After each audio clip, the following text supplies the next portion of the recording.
درسي فرتمي شنفة برنوت أخلاقه. بسم الله والصلاة والسلام على رسول الله وعلى آله وصحبه ومن والاه.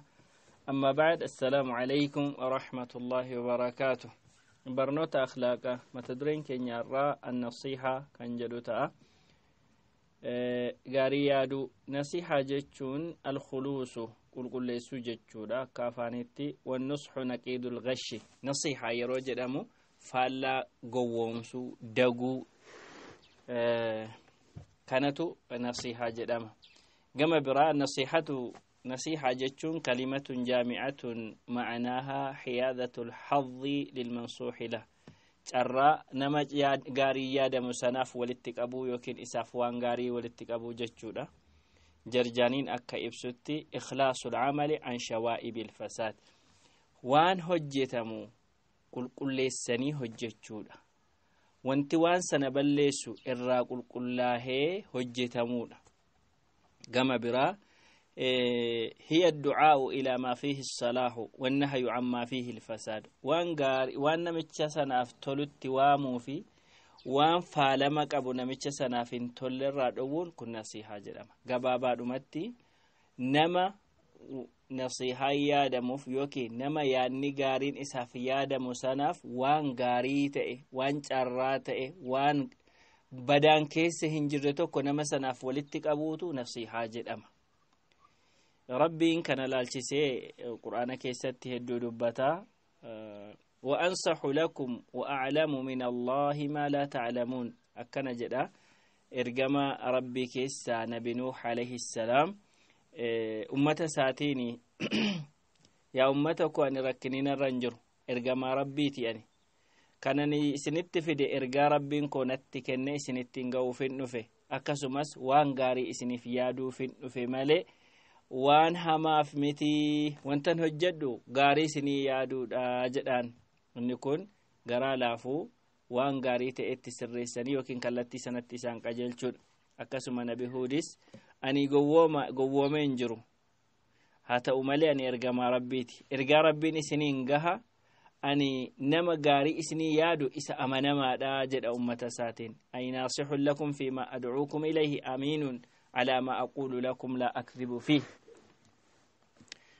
Waan ani itti si waamu kana keessatti gaarii isiniif yaadeeni waan an dubbadhu irrattis amanamaadha soba of keessaan qabu dubbiin koo jedha. akkasuma Nabi Shu'ayb alayhi salaam laqad ablagtukum risalati rabbi wa nasahtu lakum. Ergaa rabbiin ko natti kenne isiniin ga'een jira gaarii isinii yaadeera waan gaarii ta'e isiniif yaadeera jedhaan. Yani wanti nabiyyoonni yookiin ergamoonni ummata isaanii barsiisaa turan nasihaadha. Laalcha kanaan nasihaa jechuun waan nama sanaaf tolu ittimuu fi waan nama sanaa hin tolle irraa dhowwuun akkuma waliigalaatti nasihaa ta'a. Ajaja qabaachuu, dhowwaa qabaachuu, wantoota garaagaraa qabaachuu danda'a kallattii isaa tolu itti agarsiisuu jechuudha. Rasuulli Rabbii alayhi salaatu wassalaam addiinu an-nasiha diinii jechuun gaarii yaaduudha jennaan eenyuuf gaarii yaadamaa jedhamanii gaafatamanii Rabbiif gaarii yaadama. Kitaaba rabbiitiif gaarii yaadama, ergama rabbiitiif gaarii yaadama, ummata muslimaatiif gaarii yaadama, waliigala ummata muslimaa dura buutota muslimaatiif akkasumas waliigala muslimaatiif wanti gaarii yaadama jedhu Rasuulli Rabbii alayhi salaatu wassalaam. Hadiisa dabalataa keessatti muslimni haqa ja'a muslimarraa qaba jedhanii sana keessaa haqni tokko wa idha istansahaka fansah lahu yoonni gaarii naaf yaadi mee waan gaariidha jettu natti himi jedhee namarra yoo barbaade itti himu. Fakkeenyaaf istashaaraka fi amalin min al-a'maal hojii keessaa hojii ta'e tokko keessatti yoo siin mariyate nan hojjedhamoo nan dhiisa waan kana yoo siin jedhe waan ofii keef jaallattu itti dubbadhu jedha. Waan ofii keetiif yaani otuu siif ta'e sitti tolu jechuudha. Yani wanta gaariidha jettee sitti dhagaama maaqliin kee dandeetti jechaadha. Rasuula Rabbiitiif alayhi salaatu wassalaam salaatu zakaa kennuu irratti waadaa galle nama muslima ta'e hundaaf gaarii yaaduu irratti waadaa galle jedha. Mu'minni مؤمناف داوتي لاجر رسول ربي عليه الصلاة والسلام والمؤمن أخو المؤمن يكف عليه ضيعته وان سجل بدأ إساف قبه ويحوطه من ورائه دوبساتي إسائيقه قال المناوي أن يبصر من نفسه بما لا يراه بدونه ولا ينظر الإنسان في المراءات إلا وجهه ونفسه يبصر من نفسه بما لا يراه بدونه يعني أفيس أترى أرقجتشول لو أنه جهد كل الجهد أن يرى جرم المرأة لا يراه لأن صورة نفسه حاجبة له داوتي أرقون نندو نمني أسرتي كم بربادمي داوتي مؤمنا في يروج أمو ركو إنك أبو اتهما أكا داوتي ركو إنك أبو اتهمتو هرنا وأنا سرجرو اتهمتو نمتش مؤمنا سبوليس ساتي هرنا جرو اتهما جتشولا إني كوني ساتوكو نمؤمن كانت ركو سكنا إيجا جما برا نموتا كان كيستي أفلالة وفي ساتي وانجر رجلا إلاليتي أجت مال أكتئ ركنا قبوس قارم ما قبوس إسان كيستي أفلالة جتشولا هيك تساكنا لماني قبابا رمت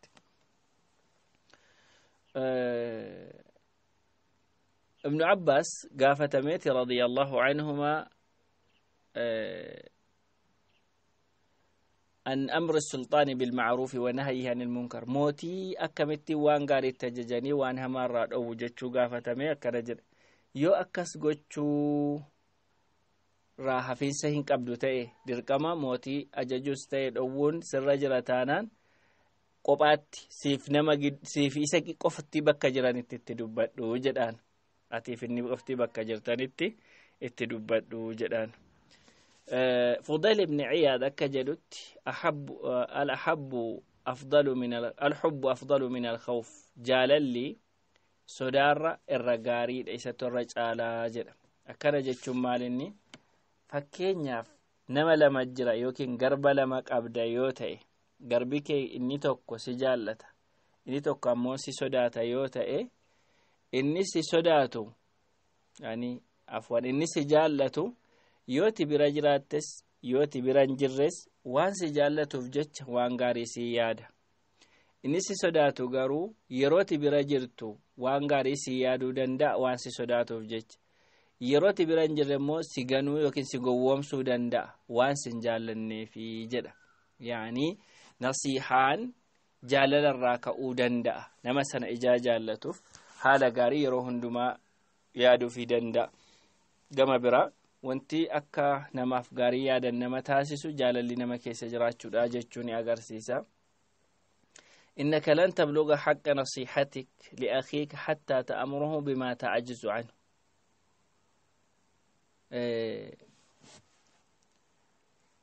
gaarii namaaf yaaduu keessatti bakka barbaadamu hin geessu hamma waan ofii kee irraa dadhabdutti nama sana ajajjutti jechaadha yaani kana jechuun maalinni gaariidha jettee waa yaaddu sadarkaan isaa olaanaa ta'e amma itti ajajjutti jechuudha gaarii sana hamma isaaf yaaddutti egaani nasihaan yaada salafootaa keessattis akkasuma hadiisa rasuula rabbii keessattis alayhi salaatu wassalaam jecha rabbii subhaanahu wa ta'aalaa keessattis akkasitti ibsameera cuunfaa kanarraa dhufurratti hundaa'uun bu'aan nasihaarraa argamu maalii yoo jedhame inni jalqabaa lubbu ddiini wa jawharul iimaan inni onne yookiin ijoo diinii kanaati amantii islaamaati akkasumas albuuda yookiin ammoo wanta gaalii gatiinsa qaalii ta'e iimaana keessaa jawhara isaati jawhar jechuun albuuda isaa jechuudha isa ijoo isaati gabaabaadhumatti diiniin kun nasihaa irratti hundaa'a jechuudha gama biraa nasihaan mallattoo namni kun waan gaarii nama biraatiif jaallate waan hamaammoo isaaniif jibbuu agarsiisa sadaffaa hiriyaa namaa baay'isa yeroo yu'manu minhu aljaanib namni gaarii namaa yaadu namiidha jedhameen sodaatamu kanaafuu hiriyaan isaan baay'ata akkasumas hisdiin qabu namni gaarii namaa yaadu namni isa hasadu sin jiru maaliif waan inni namaaf yaaduuf jecha namni san goomatu inni afraffaa salahul mujtama'i إذ تشاع فيه الفضيلة إذ تشاع فيه الفضيلة هواسا كان تلشو تجرى يرو إسا كيست وانتي غارين تتمسأ ببلت وانتي ببدان مو سرب تأيب أدو جتشو يروني فجأة يروني دكاتو تولين هواسات الأفا وان حالي غارين ببلتو في حالي بدان مو دكاتو تولين هواسا ملتا جتشو إني برا رحمة ربيتو أرقما جاللساتو أرقما بكسلا غوغني في هونغايني أرقمو رحمة ربيتو بكبو سببسا وانغاري يادوف جتشو إني برا نمني أكبر بعد متنا سيهانا ما فيادو كبجمو حقا قدتا ني كبجما يوكين كبجا أرقتا جتشو نسيحان حكم سامالي كان جدو إلى التسي جلق أبرتي ولموني واجب كان جدو الرت ولي قلن اختلفوا في نوع فرضيتها فذهب بعضهم إلى أنها فرض عين وذهب بعض الآخر إلى أنها فرض كفاية واجب جتشون واجب ما سرت ولي قلن يجرن واجب ما انسا كمي جتشو إلى التسي مو ياد لما قمو نمني قرين فرض كفايات أجدا نمني قرين مو فرض عيني أجدا يعني نمني هندمتو قاري يادوك أبا واجب نما هندرت نما مسلمات عمرين جاي هندرت قاري نما فيادون واجبا والرجال أنجرو لا أكسمتي نموني قاري يونا ما فقاري يادن كاي يادو دي سنيدن دا أوانجرو الرتكاسو وري يادي كل ما انتجر واجب ما ساور إبسن دليل دين النصيحة والرجال ergama rabbiiti fi waadaa galee nasihaa yaaduu irratti warri jedhan kanneen kun akkas ta'uu agarsiisa akkanni nasihaan waajiba ta'e agarsiisa ظاهر كلام أحمد والأصحاب وجوب النصح للمسلم وإن لم يسأله ذلك كما هو ظاهر الأخبار ناسهم واجبة أسارة دليل غرا قبو ركون انجرو ورسلنا أجراني في وري كفايات أجراني استي وري عيني أجراني استي واجب ما سرت ولي قالتك أبو كنافو كما لماني نيو جرات نمني وان سادن دامي gochuun irraa eegama jechuudha mega hadisa keessatti rasuul rabbi alayhi salatu wassalam akkana si hayaadamuu qabu tartiiba godhanii dubbatanii turanii eenyu fakka yaadamuu qabu jechuudha eega isaan kaa'anii isuma isaan kaa'an kaname ibsa gochuu saatiif yaaliin godhama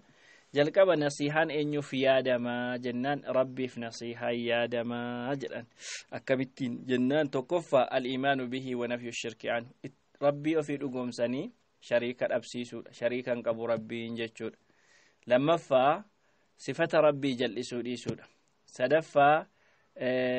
waan hir'ina ta'e irraa isa qulqulleessuudha afraffaa waan inni ajaje hojjetanii waan inni dhowwe dhiisuudha shanaffaa rabbiif jedhanii jaallatanii rabbiif jedhanii jibbu rabbiif jedhanii ofitti qabanii rabbiif jedhanii ofirraachi qabu akkasumas rabbiif jedhanii ajaja fudhachuu diina godhachuu inni jahaffaani waan rabbiin namatti arjoome ni'imaa rabbiin namatti oole amananii fudhatanii arjooma isaa rabbiin natti arjoomeera jedhanii irratti galateeffachuu waan hojjetamu keessatti isaaf jedhanii hojjechuu saddeettaffaa الدعاء إلى جميع الأوصاف المذكورة قرأ وان دبت ميكانات إسوامو يعني نما واموتو إن يكون مال جدما ربي في نصيحة يادو جدما سقلفا في النطمرة الخضوع له ظاهرا وباطنا والرغبة في محابه بفعل طاعته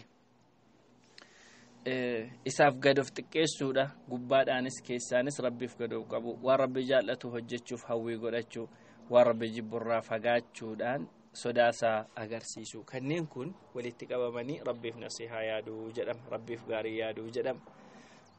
inni lammata kitaaba rabbiitiif gaarii yaaduudha kitaaba rabbiitiif gaarii yaaduu jechuun ammoo al-iimaanu bi'annahu kalaamullaahi ta'aalaa dubbii rabbiin biraa bu'ee jedhanii itti amanuudha laa yushbihuhu shay'un min kalaamil khalqi dubbii uumamaa nama yani dubbii uumamaati wajjin tasuma waliin fakkaatu jedhanii dhugoomsuudha waan akkanaa kana gochuu namni kamiyyuu uumamni kamiyyuu akka hin dandeenye dhugoomsuudha. inni biraani ta'ziimuhu wa tilaawatuhu kabaju kalaama rabbii kabajuu fi qara'uu akkasumas warra jal'isu akka isaan hin jal'isne irraa deebisuu dubbii achi keessa jiru dhugoomsuu hukmii yookiin murtiiwwan achi keessa jiru hojiirra oolchuu waan inni gorse xiinxalanii itti fayyadamuu البحث عن عمومه وخصوصه وناسخه ومنسوخه وان achi keessa jiru hordofuutu qur'aana rabbiitiif gaarii yaaduu jedhama. ergamaa rabbiitiif gaarii yaaduu jechuun ammoo tasdiiquhu ala arrisaalati waliimaani bijamiici maa jaa'a bihi waan inni ergaanni fidee dhufe dhugoomsuu waan inni ajaje tole jedhanii ittiin buluu waan inni dhowwarraas dhiisuu jiraataas ta'ee gaa'ee gadu'eetii tumsa gochuu fi akkasumas nama isaaf diina ta'e diina godhachuu afraffaa عظام حقه وتوقيره هكذا كبجو الفيفتشو كراني برسيسي ديمي جراتشسو يوكين امو سنة سارة ديمو في وان نمني دقت جبيساني قبچو عمل ارقما ربي تفنا مسسا قبچو ماتي سا جالچو صحابوتا سا جالچو نما سير حارا باسر رافقاچو كنين كن walitti qabame ergamaa rabbiitiif gaarii yaaduu jedhama. dura buutota muslimaatiif gaarii yaaduu jechuun ammoo ni jalqabaa haqa waan isaan hojjechuutti giddisiifaman waan rabbiin akka isaan hojjetan isaanirra kaa'e hojjechuu irratti jara gargaaru yeroo jarri dagatan jara yaadachiisu mucuca isaanii isaaniif cufuu miidhaa isaanirraan gahamu yaani miidhaa isaanitti dhufaa jiru haala gaariin deebisu haqaa fi rabbiif ajajamuu irratti isaan gargaaru waan isaan dagatanii irraa duubatti jedhan isaan yaadachiisu beeksisuu jechuudha. isaan beeksisu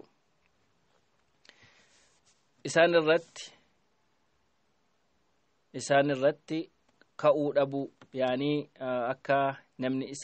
isaaniif ajajamuu didu isaan taasisuu dhabuu isaanitti hidhatanii salaatu allaa yaghruu bithanaa'i ilkaadhibi alayhim faaruu kijibaa isaaniin faarsuu dhabuu kanneen kanaan dura buutota islaamaatiif nasiihaa yaadamaa jechuudha. dura buutota muslimaatiif haala kanaan gaarii yaadama. musliimoota hundumaaf gaarii yaaduu ilaalchisee ammoo inni jalqabaa garaa isaanii laafuudha. waan faayidaa isaanii fidu isaaniif gochuudha. waan isaan fayyadu isaan barsiisanii akka isaan rakkoo keessan buune isaan irraa ittisuudha. waan ofiif jaallatu jaraaf jaallachuudha. waan duniyaa fi aakhiraaf isaan fayyaduuf isaan gara waan isaan fayyadutti isaan qajeelchuudha. mudaa isaanii yookiin hir'ina isaanii isaaniif sattaruu isaaniif dhoksuu gaariitti ajajanii hamaarraa dhowwuu suutaa fi ikhlaasaan isaan kabajuu fi rahmata isaanii gochuu gorsaan deddeebi'anii isaan to'achuu gowwoomsuu fi goomachuu dhiisuu qabeenyaa fi maqaa isaaniirra rakkoo deebisuu yookiin ammoo roorroo deebisuu kanneen kun musliimoota hundaaf gaarii yaaduu jechuudha. nam tokko yeroo gaarii namaa yaadu ulaagaan inni guuttachuu qabu yookiin seerri inni qabaachuu qabu maalii yoo jedhamu ni jalqabaa ikhlaasa qabaachuu qaba. ikhlaasaan ta'uu qaba namni yeroo gaarii namaaf yaadu nasiihaa isaatiin fuula rabbii barbaadu yeroo yaada gaarii namatti irratti waa argachuu tunte rabbirraa waa argachuu yaadee gochuu qaba. faayidaa har'aatu hin ta'in kallattii kamiinuu haa ta'u. ikhlaasni murteessaadha. maaliif hojiin namaa niyyaadhaan argama jedhanii jiru ergamaan rabbii hojjetan rabbiif qulqulleessutti mala hin ajajamne namni jedhee jira rabbiinis. inni lammataa waan namaaf yaadu kana gaariidha jedhee isa namaaf yaadu kana beekuu qaba. waan hin beekne namaaf yaaduu hin qabu namni jechuudha. waan hin beekne tokko kanatu gaariidha jedhee dubbachuun isarra hin jiraatu. walaa taqfu maa laysa laka bihi ilmun waan beekumsa hin qabne waan hin beekne tokko hin dubbatinii jedha rabbiin waan ta'eef. inni lammataa inni sadaffataa allaa yujhira binasihati mul'isuu dhiisuudha nasiha yeroo namaaf waan gaarii yaadu nama gorsu kallattii namatti qajeelchu dirree irratti namaaf gochuun ittiin jiraatu kophaatti gochuu qaba dhoskee nama sanatti yaada jiru dubbachuu qaba jechuudha kun salafoota biratti beekamaadha namni namarratti nasiha namaaf yaadu kana sii wayyan jedhu jechaan yaani kana gochuun kee nasiha namaa yaadu kophaatti gochuu qaba jechaan inni afraffaa yerootti silaa namaaf yaaduun malu yerootti yaada kana namaa hiruun malu eegee yeroo sanatti nama gorsuu qaba inni shanaffaa yeroo nama gorsu suutaan laaffisee akka namaa galutti akka namaa fudhatamutti usluuba yookiin akkaataa gaarii ta'een nama gorsuu qaba jechuudha inni jahaffaa nasihaansaa laazim taqabbaluu qaba namni kun jedhee dhiyeessuu hin qabu لازم تقبلوا قبا جتشون قبو ابن حزم أكجلت لا تنصح على شرط القبول منك فإن تعدية هذه الوجوه فأنت ظالم لا ناصح يرونا ما فوان غاري يادت تمتو درك ما فرأتشو قبا نمنكن جتت تمتتانان إنكن غاري يادو أصون تاني roorrisuu jedhama dirqama fudhachuu qaba namni kun fudhachuu dhiisuu danda'a nasihaati nama sanaaf yaad isaaf ta'uu dinnaan gama biraa wantoonni amala kana horachuudhaaf nama gargaaran yookiin immoo akkamittiin akka nasihaa godhamu wasaa'ilu wa asaaliibu nasihaa wanti kana horachuuf nama gargaaru inni jalqabaa akkamiin namni nasihaa namaa yaaduu danda'a yookiin haala kamiin nasihaan namaa yaadama tartiiba isaa akkaataa deemsa isaa jechuudha tokkoffaa dhimma nama kanaa baasuuf namarra jiraata nama nasihaa yaaduuf hin barbaadame dhimma isaa baasuuf namarra jiraata rasuulli rabbi alayhi salaatu wassalaam hakiim ibn hizaamiif kennanii kaaniiti kadhaa waan inni kadhate kadhaa isaa guutanii fi kaanii booda gorsanii waan ta'eef haajaa baasanii kaanii nasihaa itti fufuu jechuudha waan isaaf yaadame sana itti fufu ni lammataa hadiyyaa kennuufidha dursanii waa kennaniifi qalbiin isaa hin laafamne yaani ichi booda dhimma diinii isaa dhimma iimaana isaa wanta isa barbaachisu isaaf dhaamama inni sadaffaa risaalaa yookiin xalayaa erguudha barreeffama namaa erguudha kunis rasuulli rabbi alayhi salaatu wassalam karaa barreeffamaatiin da'awaa gochaa turani waan ta'eef salafoonnis akkasumatti walii barreessaa nasihaa waliif yaadaa turan afraffaa ulamootaa fi warra du'aatota ta'an ziyaaraa